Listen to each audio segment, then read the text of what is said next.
14절부터 20절 말씀.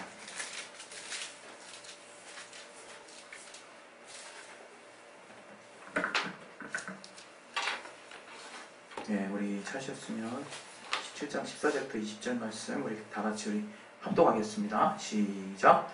저희가 우리에게 이름에 한 사람이 예수에 와서 엎드려 가로되 주여 내 아들을 불쌍히 여기소서. 저가 단절로 심히 고생하여 자주 물에도 넘어지며 물에도 넘어지는지라. 내가 제 제자들에게 데리고 왔으나 능히 고치지 못하더이다. 예수께서 대답하여 가라사대 믿음이 없고 폐역한 세대여, 내가 얼마나 너희와 함께 있으며 얼마나 너희를 참으리요. 그를 이리로 데려오라 하시다. 이에 예수께서 꾸짖으시니 귀신이 나가고 아이가 그때로 나오니라. 이때 제자들이 종명이 예수께 나와 가로되 우리는 어찌하여 쫓아내지 못하였나이까. 가라사대 너희 믿음이 적은 연고니라. 진실로 너희에게 이르노니 너희가 만일 믿음이 한 겨자씨만큼만 있으면 이 산을 명하여 여기서 저기로 옮기라 하여도 옮길 것이요 또 너희가 못할 것이 없으리라. 아멘. 오늘 이 말씀 통해서 하나님이 우리 각자에게 주시는 말씀, 또 우리 교회에 주시는 말씀을 한 성령으로 깨달을 수 있도록 하나님이 붙들어 달라고, 우리의 영혼을 붙들어 달라고, 우리의 마음을 열어주시고 우리에게 들을 길을 허락해 달라고 우리 자신의 영혼을 놓고 예수여 한번 하시고 기도하겠습니다. 예수여! 하나님 아버지,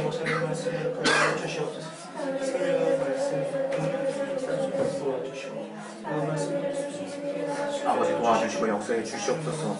아버지 깨닫게 해주시기 위해 주시옵소서. 우리 안에서 하나님 함께 하시는 그 은혜가 아버지 정말 넘치게 해주시고 붙들어 주시옵소서. 아버지 하나님 함께 해주시고 아버지 붙들어 주시기 위해 주시옵소서. 내게 말씀을 지어 시간 주시옵소서. 예수 이름으로 기도했습니다. 아멘. 우리 하나님은 거룩하신 분이십니다. 아멘. 내가 거룩하니 너희도 거룩할지어다. 이렇게 베드로전서 1장 16절에 하나님이 우리에게 말씀하셨습니다. 하나님의 자녀라고 하는 것은 거룩한 삶을 따르는 삶이에요. 이 거룩한 삶은 사실은 이 땅에 없는 삶이었습니다. 그런데 그 아들 예수로 말미암아 우리가 죄 없이 함을 받고 이제 거룩한 하나님의 자녀가 됨으로 말미암아 우리에게 새롭게 얻어진 삶이에요. 여러분이 이 거룩한 삶을 어디다 비유할고 하는 그런 생각을 여러분 해보신다면 이 땅에 없었던 삶이기 때문에 감히 비교할 게 사실은 없는 삶이고 가장 영광스러운 삶이라고 우리는 성령을 통해서 알게 된 것입니다. 그래서 우리가 그 어떤 삶보다도 이 거룩한 삶을 사는 것에 대해서 우리는 고민해야 하고, 또 이 성경을 통해서 하나님이 우리에게 알게 하신 그 진리로 말미암는 거룩한 삶이 무엇인지를 계속 우리는 정말 생각해 봐야 되는 거죠. 그래서 이 거룩한 삶이 우리의 삶 가운데서 계속되는 것이 바로 신앙생활이라고 하는 것입니다. 우리가 알고 있는 거룩한 삶의 시작은 무엇이냐? 예수 이름을 믿음으로 우리가 그 예수 보혈의 공로를 힘입어서 우리 죄가 깨끗하게 사함받았다는 것이 바로 거룩한 삶의 시작이에요. 그리고 이제 우리 안에 성령이 임하셨다고 하는 것이 이제 적극적으로 거룩한 삶이 시작된 것을 의미하는 거예요. 그러니까 여러분이 이제 내가 하나님의 자녀된 삶을 산다라고 할 때는 거룩한 삶이 내 삶 가운데서 드러나야 되는 거죠. 그게 우리에게 중요한 거예요. 우리 하나님의 자녀라는 말을 할 때 하나님의 자녀는 많은 의미를 내포할 수 있겠지만 가장 한마디로 요약하면 하나님의 거룩한 자가 됐다는 거예요. 하나님이 구별시켜 주신 이제 하나님의 것이요 하나님의 속한 하나님의 자녀가 됐다는 거죠. 그래서 빌립보서에도 바울이 우리의 시민권이 저 하늘에 있다 이렇게 이제 고백하고 있지 않습니까? 3장 20절에 바로 우리는 이 땅에 속한 자가 아니라는 거예요. 여러분이 충분히 그 사실 하나만으로도 자긍심을 크게 가질만 하다는 거죠. 내가 여러분 요즘 우리 지금 여러분 살고 계실 때 혹시 자신감 떨어지시는 분이 있을 수 있어요. 자신감 떨어지고 계신 분. 뭐 때문에 떨어지고 있는지 한번 잘 분별해 보세요. 우리 어차피 정말 이제 진리를 안 자들이에요. 그래서 우리가 실상이 뭔지, 진짜 우리가 사는 삶이 뭔지를 우리가 이제 깨달은 자예요. 이 땅의 삶이 무의미하다는 것이 아니지만 이 땅의 삶이 의미가 있게 되기 위해서 저 하늘의 영원한 삶이 만약에 준비됐다라고 한다면 여러분 이 땅의 삶을 어떻게 살겠습니까? 이 땅의 삶은 하나님의 자녀로 연단받기 위한 삶이라고 보시면 돼요. 우리가 신분으로는 거룩한 하나님의 자녀가 되었지만 또 우리가 정말 실제로 거룩한 삶을 사는 자의 입장에서 본다면 많은 부분이 되게 부족하다 이거예요. 그러니까 주님이 이 땅에서 우리의 육신의 연약함을 알기 때문에 정말 회개의 복음을 또 우리에게 또 알게 하셨어요. 그러니까 우리가 계속 육신이 부족할 때마다 그 회개를 힘입어서 하나님의 용서하심을 내 안에 두고 자녀된 삶을 계속 회복하라는 거예요. 자녀된 삶을. 자녀된 자로서의 삶을 계속 추구해 나가라는 거예요. 이제 주님께서 오신 이후부터는 저 하늘은 침노를 받는 자의 것이라고 그랬잖아요. 거룩한 삶을 계속해서 추구하기를 주님이 기대하신다는 거죠. 그중 오늘 우리가 이 본문을 통해서 같이 살펴보고 싶은 것은 바로 이 간질병 걸린 아이에 대한 이야기예요. 이 오늘 같이 봤던 마태복음에 있는 이 간질병에 걸린 아이의 이야기는 이 누가복음에도 나와 있고 요한복음에도 나와 있어요. 그러나 각각 내용이 살짝 다르게 나와 있죠. 우리가 이 간질병은 제가 이 간질병이 정확히 뭔지 몰랐어요. 근데 간질병은 요즘에 간질이라고 얘기하진 않죠.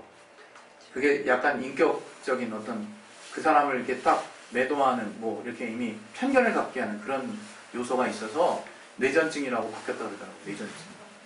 근데 이 뇌전증이라는 게 뇌에 순간적인 전기적인 이상이 오는 거예요. 이 뇌에 이 되뇌피질에 많은 신경이 있는데 거기에 흘러가는 그 전기 신호가 급작스러운 이상이 생기는 거예요. 그래서 발작이 일어나는 거예요. 발작. 그래서 간질이라고 흔히 얘기할 때, 뇌전증이라고 얘기할 때 그러한 간질성 발작이 우리가 흔히 알고 있는 발작이 있을 수 있거든요. 그것은 저도 이제 보고 안 건데, 이번에 열심히 배우고 안 건데, 전해질이 우리 몸에 균형이 떨어져도 발작이 일어난대요. 그리고 심한 알코올 중독자들에게도 나타나고, 그리고 깊은 수면장애, 그러니까 제대로 잠을 못 자는 것이 계속 심각하게 이루어지면 발작이 일어난대요. 근데 그러한 어떤 발작이 일어날 수밖에 없는 몸의 기본적 원인을 제외한 원인을 알 수 없는 발작, 그것을 우리는 간질이라고 얘기한다 그러더라고요. 그런 간질 발작을. 근데 그 원인이 의학계에서는 이렇게 몇 가지로 알려져 있어요. 그게 뭐냐면 우리가 흔히 알고 있는 뇌졸중. 이 뇌졸중이 다른 말로 한의학에서는 중복되는 것도 있고 조금 더 이렇게 조금 더 넓은 관점으로 설명하긴 하지만 중풍이라고 하는 거. 그게 우리가 흔히 얘기하는 뇌졸중인데 이 말 뜻도 그대로 뇌에 갑자기 적중한 거야. 뭔가가 쇼크가 스트로크라고 영어로. 그래가지고 이 뇌에 뇌경색이 오든가 아니면 뇌출혈이 오는 거예요. 뇌졸중에 걸리면 갑자기 멀쩡하던 그 혈관을 통해서 흘러가던 피가 갑자기 한 부분이 혈관에 뻥 터져가지고 거기서 피가 이제 뇌 조직 속으로 들어가는 거예요. 문제가 생기는 거죠. 그리고 갑자기 어느 날 무슨 다른 원인으로 당뇨라든가 다른 어떤 합병에 대한 원인이 있지만 내가 어떤 혈관이 갑자기 막혀가지고 우리 흔히 드라마에서 갑자기 너 결혼 절대 안 돼! 이러면서 뒷목 딱 잡더니 딱 쓰러지는 게 뭡니까? 그게 이제 뇌경색, 흔히 얘기하는 뇌경색, 뇌졸중이라고 말하는 그 뇌졸중이 간질의 원인이라고 그러더라고요. 뇌졸중이. 그 또 하나는 뇌종양. 뇌에 종양이 생기면 뇌 혈관을 이렇게 막는 거 아니겠습니까? 꽉 막혀. 그래가지고 피의 흐름을 막는 거야. 갑자기 발작이 일어날 수 있다는 거예요. 이렇게 의학계에서는 지금 이 병을 원인을 지금 다 밝혀놨어요.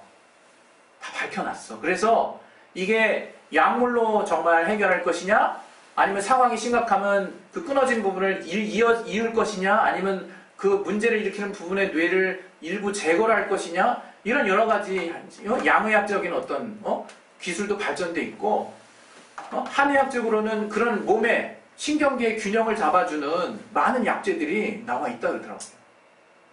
실제로 그런 것들을 복용했을 경우에, 또 그러한 수술이나 시술을 받았을 경우에 상당한 호전을 보인대요.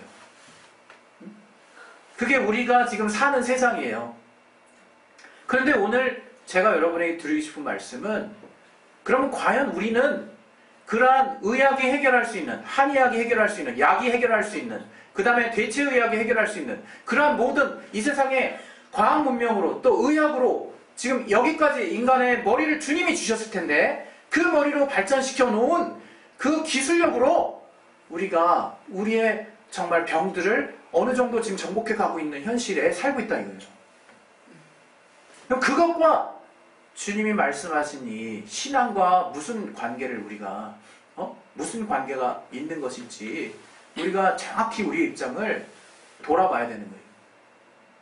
그게 없이는 우리가 신앙생활을 하기 힘듭니다. 오늘 주님께서 이 본문에 뭐라고 얘기하셨냐면, 결국에는 우리가 알고 있는 그 제자들이 간질병 들린 아이를, 귀신을 똑바로 쫓아내주지 못했어요. 저가 그냥 불과 물에도 계속 그냥 갑자기 간질발작이 일어나서 막 거품을 내고 막 정신없이 돌아다니다가 불에도 들어가고 물에도 들어가고 자빠져서 막 발작을 일으키고 있는 거예요.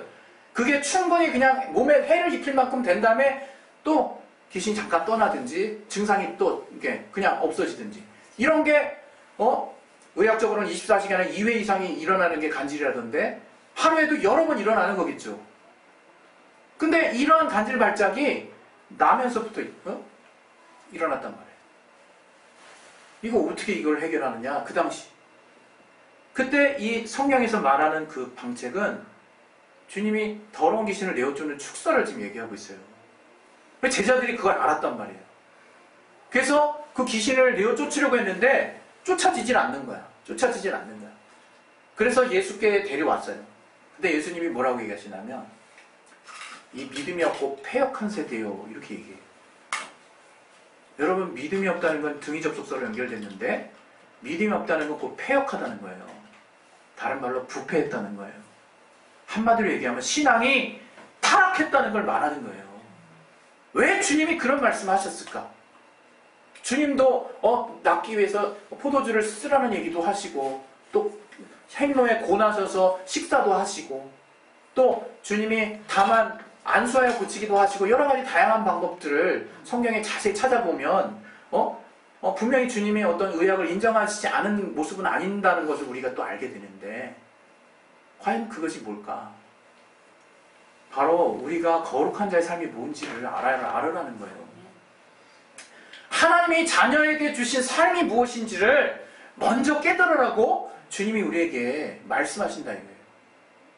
우리가 거룩한 삶이 뭔지를 때로는요, 너무 추상적으로 알고 있을 때가 있어요. 거룩한 삶이 뭔지, 거룩함이 뭔지.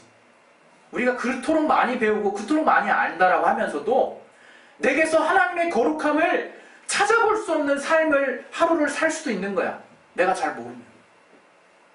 그 하나님의 거룩함이 무엇일까? 제가 말씀드렸지만 그것은 처음에 예수 보혈 힘있는 믿음을 말하는 거예요. 믿음. 그 예수 보혈을 힘있는 믿음에서 나오는 삶이 바로 거룩한 삶이라는 거예요. 또한 내 안에 임하신 성령의 충만한 인도하심을 쫓아 사는 삶이 거룩한 삶이에요. 다른 말로 진리의 영 되신 성령께서 우리 안에 말씀해 주시는 그 진리를 따라 사는 삶이 우리를 거룩히 구별하는 삶이라 이게 우리가 그 삶에 정말 그 어느 때보다도 더 강력한 우리의 믿음의 중심을 가지고 있어야 되는 때예요, 지금이. 여기 거룩하지 못한 사례 몇 가지 제가 말씀드릴게요. 우리 말씀 하나 보겠습니다. 우리 시몬 한번 볼까요? 시몬 사도행전 8장. 사도행전 8장 17절.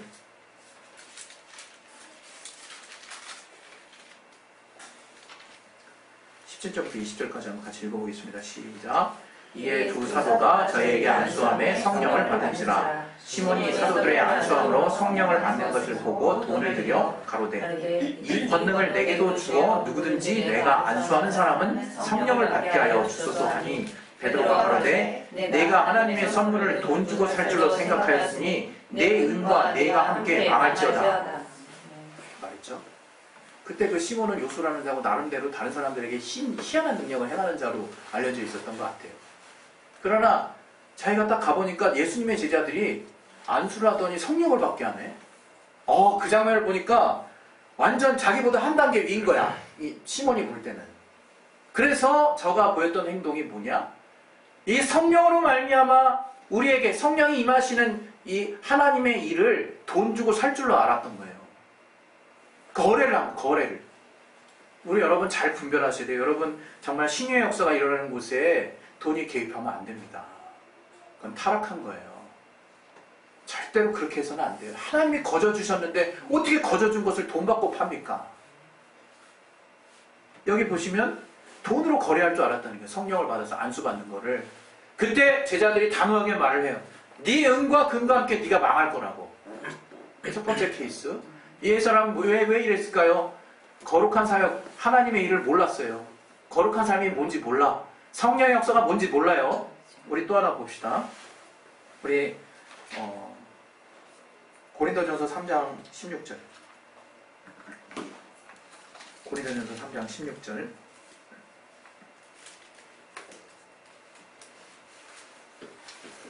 우리 찾으셨으면 같이 한번 읽어볼까요? 17절까지.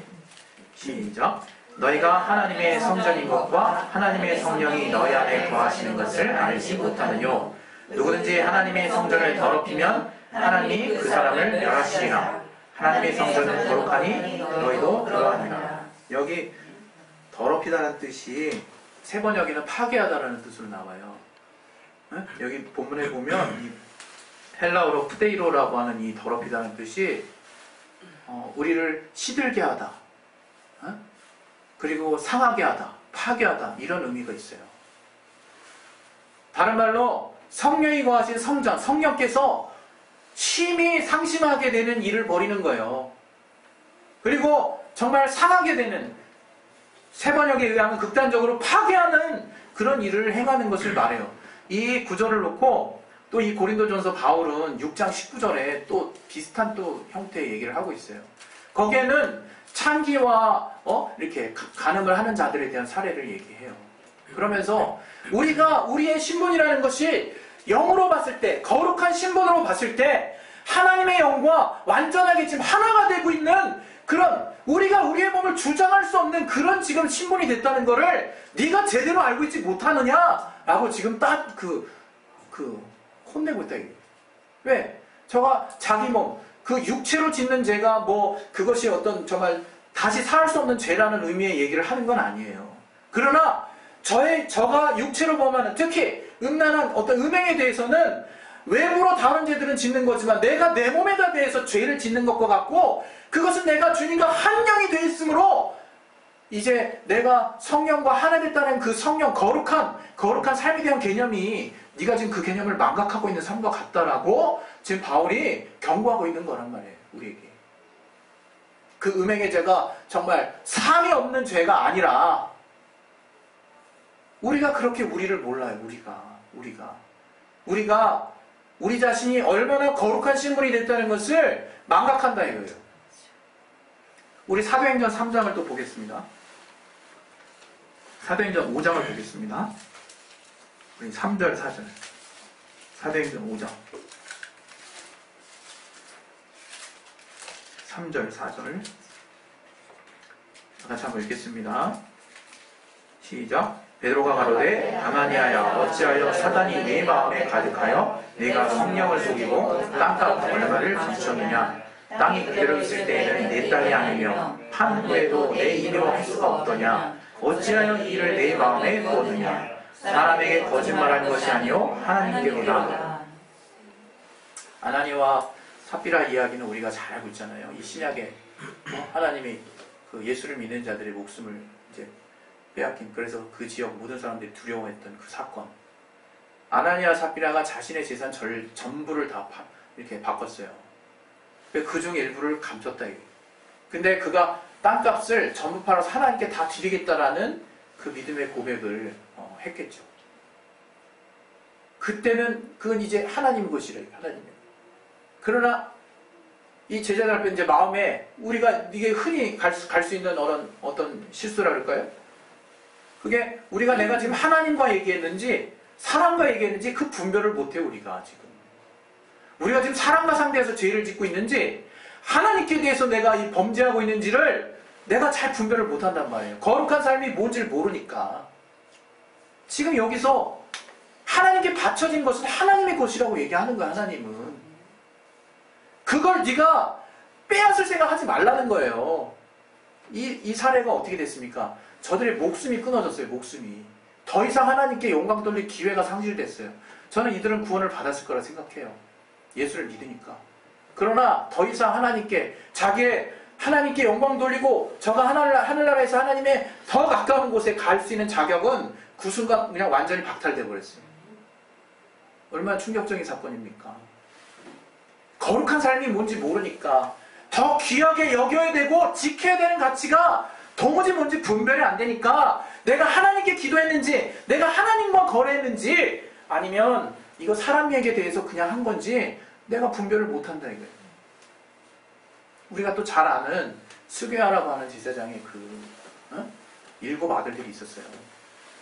그 7 아들이 아무리 예수 이름으로 그 축사하는 그 장면을 정말 보고 있는 그대로 따라서 내가 정말 저 바울이 빙자하는 또 다른 믿는 자들이 빙자하는 예수 이름을 정말 내가 이용해가지고 귀신을 명한다 한들 귀신도 안다 이거예요. 거룩한 자가 누군지 안다 이거예요.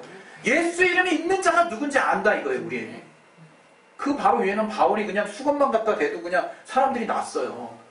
왜? 바울은 하나님의 자녀라는 거 정말 하나님의 종이라는 걸 알고 있었으니까 그에게서 거룩한 주님의 능력들이 나타난다 이거예요. 그러나 그 스게와의 7 그 아들들은 아주 빨개 벗겨져서 도망갔어요. 다 그냥 부끄러움 다 당하고 우리가 마가복음에 보면 마태복음에도 나왔지만 그 바리새인들이 예수님이 더러운 귀신을 내어쫓는 장면을 보고 비난을 해요. 저가 귀신의 왕 바알세불을 힘입어서 지금 귀신을 쫓고 있다고. 근데 예수님이 논리대로 설명을 해주시죠. 반박을 해주시죠. 야 생각을 해봐라. 내가 지금 귀신을 쫓는데 귀신의 왕을 힘입어서 귀신 자기 편을 쫓는다는 게 말이나 되는 얘기냐? 저들에게 먼저 논리로 반박을 하세요. 그리고 그 주님께서 저들이 지은 죄가 뭔지 실상을 얘기하신다 이거예요. 바로 성령을 해방하는 죄라는 얘기하는 거예요. 성령을 해방하는 죄. 우리 마가복음 다시 보겠습니다. 우리 마가복음에 3장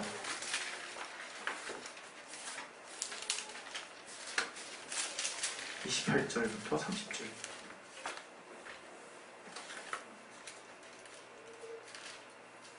같이 한번 읽겠습니다. 시작. 내가 진실로 너희에게 이르노니 사람의 모든 죄와 무릇 해방하는 해방은 사하심을 얻되 누구든지 성령을 해방하는 자는 사하심을 영원히 받지 못하고 영원한 죄에 처함이라 하시니 이는 저희가 말하기를 더러운 귀신이 들렸다 함이로라. 지금 뭘 성령이 해방했다라고 하는지 여기서 말씀하시는 주님의 말씀만 가지고 우리가 해석해보자 이거예요. 뭐가 성령 해방이라고 얘기했습니까? 이는 바리새인들이 예수님의 성령으로 귀신을 쫓아내는 그 행위를 가지고 더러운 귀신이 들렸다고 말한 그 사실을 가지고 성령 해방죄라고 얘기했다는 거예요. 지금 여러분 우리는 성령으로 우리 안에 나타나는 일들에 대해서 우리가 어떠한 자세를 취해야 될 것인지 분명한 입장이 있어야 되는 거예요. 그게 신앙생활이고 그게 거룩한 삶이고 그게 하나님께 속한 삶이고 그게 하나님이 지원하실 수 있는 하나님 우리를 기뻐하시고 우리와 함께 정말 그분을 나타내실 수 있는 삶이라는 거예요. 우리가 때로는 너무 까막눈같이 행동해요. 까막눈같이. 진리가 뭐냐 이게 진리가 뭐라고 우리가 배웠습니까? 그거는 정말 참 이치라고 그냥 한자로 해석하지만 그거 뭡니까? 이 땅에서도 저 하늘에서도 또 어제나 오늘이나 영원토록 변치 않는 하나님의 살아계신 말씀이라 이거예요. 아버지가 아들을 통해서 우리에게 주신 변치 않는 말씀이라 이거예요. 변치 않은 약속이라 이거예요. 그게 진리예요, 진리. 그 진리는 이 땅의 자연 법칙도 초월할 수 있고, 이 자연에게 속해서, 이 자연 안에서 역사할 수도 있지만, 이 자연을 애시당초 초월한 하나님의 말씀이기 때문에 이 피조계를 정말 통틀어서 또 그 이후에도 영원토록 유효하게 우리에게 영향을 미치는 말씀이 진리라고 하는 거예요, 진리. 하나님의 자녀는 바로 진리를 받은 자예요, 진리를 받은 자. 그래서 하나님의 자녀는 바로 그 진리를 쓸 수 있는 자가 바로 하나님의 자녀예요. 하나님의 자녀. 저는 우리 그리스도인들이 이 과학과 이 의학을 부정해서는 안 된다고 생각해요. 그것은 또 다른 의미에서 하나님이 주신 것을 우리가 인정해야 하는 너무나 당연한 거니까. 그러나 우리의 신앙은 또 다른 문제가 있다 이게. 우리의 신앙은. 우리는 주님의 거룩한 자녀의 삶을 살고 또 그런 삶을 드러내도록 명받은 자예요. 명받은 자. 사명을 받은 자라는 거예요. 사명. 우리가 이렇게도 날 수 있고 저렇게도 날 수 있다. 우리가 복음을 위해서 시간을 단축하게 하기 위해서 약을 쓸 수 있고 의약을 쓸 수 있고, 우리가 뚝 부러져서 정말 저쪽으로 떨어져 나간 팔뚝을 붙이기 위해서 당연히 의학을 의지해야 되는 것이지만 제일 중요한 가치가 있다. 진리는 그런 가치 위에 있는 거예요. 우리가 정말 이 땅에 있는 모든 가치를 우리가 인정하면서도 어느 때든지 예수를 믿는 자라면 진리를 사용할 수 있는 자가 돼야 된다 이거. 진리를. 그러니까 우리가 때로는 우리가 정말 여러분이 그 믿음을 회하지 않는 한도, 여러분이 믿음이 될 때 그 믿음의 기도가 필요한 거예요, 우리에게. 마가복음에는 이 똑같은 구절 가지고 9장 29절에 우리가 기도가 없다는 거야, 기도가. 기도 외에는 이런 유가 나갈 수 없다는 거야. 이런 유가 나간다. 귀신이 나가는 게 뭡니까? 여기 간질병이라고 얘기했지만 분명히 마가복음에는 벙어리 된 귀신, 벙어리 되고 귀머거리 된 귀신이라고 예수께서 말씀하고 계세요. 아버지가 그 아이가 어릴 때부터 벙어리가 됐다고 얘기를 하고 있어요. 근데 그 증상이 막 표현을 할 수 없으니까 고래고래 소리를 지르고, 그 다음에 입에 거품이 나오고 경련을 일으키고 물과 물에 자기를 막 던지고 발작을 하는 간질병 형태로 나타나고 있다는 거야. 현대의학에서는 지금 보면 간질이겠죠. 그러나 그것을 주님은 무슨 병이냐라고 세세하게 따져묻지 않으셨어요, 그냥. 그럼 우리가 보기에는 당연히 혈관이 터졌으면 그걸 빨리 그 안에는 뭔가를 빼내야 될 것 같고, 혈관에 뭔가 막혔으면 뭔가를 뚫어내야 될 것 같은 그런 우리의 이성적인 생각에, 우리 생각이 있다 이거예요. 여러분이 그것을 고칠 작정하시면 그대로 그냥 고치세요. 고치시면 되는 거예요. 그러나 우리가 정말 과연 하나님의 능력을 힘입고자 하는 그 마음이 또한 우리에게 있다면 한번 믿음으로 해보세요. 또 믿음으로 도전을 해보시라요. 믿음으로. 하나님은 어제와 오늘이나 영원토록 동일하신 분이라 그랬어요. 우리 믿는 자들이 영원토록 동일하신 그 하나님의 약속을 정말 무시하는 자들이라면 더 이상 우리에게서 하나님의 거룩함은 드러나지 않을 겁니다. 더 이상 우리에게서는 하나님의 거룩하심이 나타나지 않을 거예요. 그러면 그러한 자가 전도하는 전도가 무슨 의미가 있습니까? 우리가 종교인 만드는 겁니까? 그냥 우리가 딱 만났더니 야, 저 안에 영원한 삶이 있어. 너 귀양 믿어서 이 땅에서 잘 살고 저 안에서 그래도 천국 가면 좋지 않겠냐. 이렇게 기복신앙으로 그 인생 망쳐놓고 그 안에 가서 책망 듣게 할 겁니까, 우리가? 아니잖아요, 우리가. 이 땅에서 하나님의 자녀는 어떠한 자의 삶을 사는 자인지를 우리가 보여줘야 될 거 아니에요. 제가 가진 능력이 아니기 때문에, 하나님이 우리에게 주신 능력이기 때문에 전 여러분 더 믿음을 구하셨으면 좋겠어요. 더 믿음을. 하나님이 주신다고 하지 않습니까? 하나님이. 예? 우리가 끝까지 믿음으로 기도한 것이 과연 몇 개가 있나 한번 살펴보셨으면 좋겠어요. 나 안에서. 그래서 그 믿음의 기도가 과연 불가능한 것이 있는지를 실제로 내가 끝까지 그 믿음의 주님 앞에서 살아있는지를 진단해 보시고 그때 가서 얘기해도 늦지 않지 않나요, 우리? 그때 가서 얘기해도. 저는 저와 여러분이 정말 이제 하나님의 자녀가 무엇인지를 분별했으면 좋겠어요. 우리 기독교인은 이 땅에 있는 모든 하나님이 주신 것들을 다 인정하는 지체이면서도 이제 예수로 말미암은 진리를 받은 자이기에 주님이 우리에게 명하신 이 땅을 초월할 수 있는 그 진리를 우리가 정말 쫓아서 거룩한 능력을 쓸 수 있는 자가 바로 우리 그리스도인이라고 믿습니다. 아멘. 우리는 그래서 무시로 우리 안에 정말 정말 질병이 있을 때, 어려움이 있을 때 축사하세요. 축사 단호하게 하세요. 단호하게 하시고 축사 받는 자나 축사를 해주는 자나 확실한 믿음을 가지고 쫓으시고 더불어서 그 축사를 통해서 확실히 나의 모든 영혼력이 온전케 되기를 위해서 기도하시란 말이에요. 기도. 정말 믿음으로 기도하세요. 주님은 그 믿음으로 기도했을 때 분명히 우리에게 낫게 될 것을 명하셨습니다. 아무리 의학적으로 다 밝혀진 그런 병에 이러이러 할지라도 주님은 단 한 방에 벙어리 되고 기먹은 귀신아 내가 내게서 명하노니 나오라 얘기하신 그 말씀 하나로 해결하셨어요. 어떻게 설명할게요 우리가 이거를. 어떻게 설명할 거냐 이거. 믿어야죠. 이 믿음이 없고 배역한 세대요 라는 말 듣지 말고 부패된 사람이라고 우리가 주님 앞에 여김받지 말고 제대로 믿어보자. 이거 제대로 이 시간에 우리 정말 기도하고 우리 좀 축사할 거예요. 기도하고 축사할 텐데 정말 하나님이 역사해 주시기를, 정말 하나님이 역사해 주셔서 지금 나의 생각이든 내가 일어나는 어떤 증상이든 정말 앞으로 이 축사는 정말 우리 안에서 여러분의 삶 가운데 계속 되시길 원하고 여러분의 그 축사가 능력 있게 진행될 것을 놓고 하나님이 정말 여러분의 삶 가운데 거룩하심을 드러낼 것을 믿고 끝까지 믿음으로 한번 기도하십시다. 그 기도가 과연 우리에게 어떤 삶을 우리에게 전해줄지 우리가 정말 봐야 정말 우리 각각의 삶도 또 우리 교회도 우리도 참 하나님의 자녀로서 정말 구별된 삶을 살 수 있을 것이라고 믿습니다. 이 시간 우리 예수의 한 번을 기도하실 때 정말 거룩함을 상실하지 마세요. 의사가 의사면허 우리가 그 의사면허 의지해가지고 의사에게 뭐까지 허용하는지 잘 정말 분별하세요. 몸 째는 거 허용하고 정말 장기 바꾸는 거 허용하고 다른 애 집어넣는 거 다 허용하고 있어요. 의사들한테. 그 정도로 믿고 있으면서 정말 하나님의 자녀된 그 라이센스를 갖고 있으면서 뭐하고 있냐 이게 우리가 지금 뭐하고 있냐 이거예요. 그 의사들을 그렇게 의료과실이 있는 것도 우리가 얼마나 많은지 알면서도 철석같이 믿으면서도 그 예수님의 권세로 지금 뭐하고 있냐 이게 우리가.